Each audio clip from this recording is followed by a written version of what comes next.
Assalamualaikum warahmatullahi wabarakatuh. Di sini saya akan mempresentasikan Statistical Process Control atau SPC. Statistik adalah seni pengambilan keputusan tentang suatu proses atau populasi berdasarkan suatu analisis informasi yang terkadang di dalam suatu sampel dari populasi itu. Statistical Process Control atau SPC menurut Heiser, SPC adalah sebuah teknik statistik yang digunakan secara luas untuk memastikan bahwa proses memenuhi standar. Semua proses tidak pernah luput dari hasil bervariasi.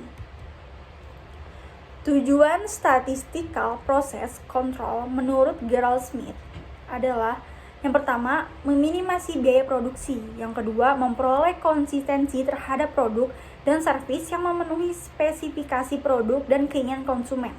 Yang ketiga, menciptakan peluang-peluang untuk semua anggota dari organisasi untuk memberikan kontribusi terhadap peningkatan kualitas.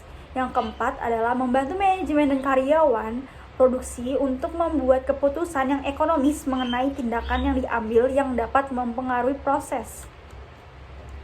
Alat bantu pengendalian kualitas dalam pengendalian proses statistikal atau SPC yang sering disebut juga sebagai Seven Tools of Quality Control, yaitu yang pertama adalah lembar pengamatan data atau cheat sheet, yang kedua adalah grafik, yang ketiga diagram Pareto, yang keempat diagram batang, yang kelima diagram sebab akibat, yang keenam diagram pencar, yang ketujuh peta kendali atau control chart.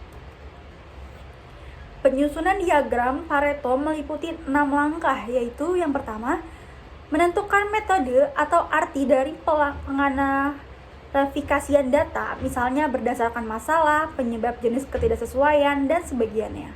Yang kedua, menentukan satuan yang digunakan untuk membentuk urutan karakteristik tersebut, misalnya rupiah, frekuensi, unit, dan sebagainya. Yang ketiga, ada pengumpulan data sesuai dengan interval waktu yang telah ditentukan. Yang keempat adalah merangkum data yang membuat ranking kategori data tersebut yang terbesar hingga yang terkecil. Yang kelima, menghitung frekuensi kumulatif atau persentase kumulatif yang digunakan.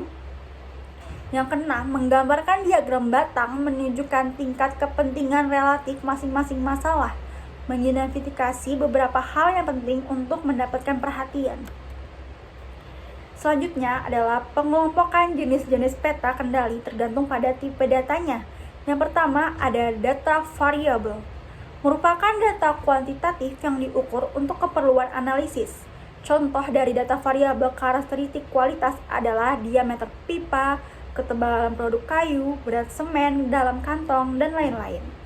Yang kedua, ada data atribut, merupakan data kualitatif yang dapat dihitung untuk pencatatan dan analisa.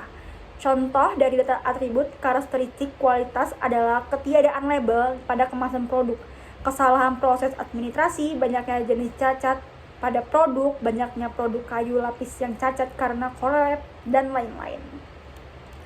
Terima kasih, segitu presentasi dari saya Ani Putri Suwani, kurang lebihnya mohon maaf. Wassalamualaikum warahmatullahi wabarakatuh.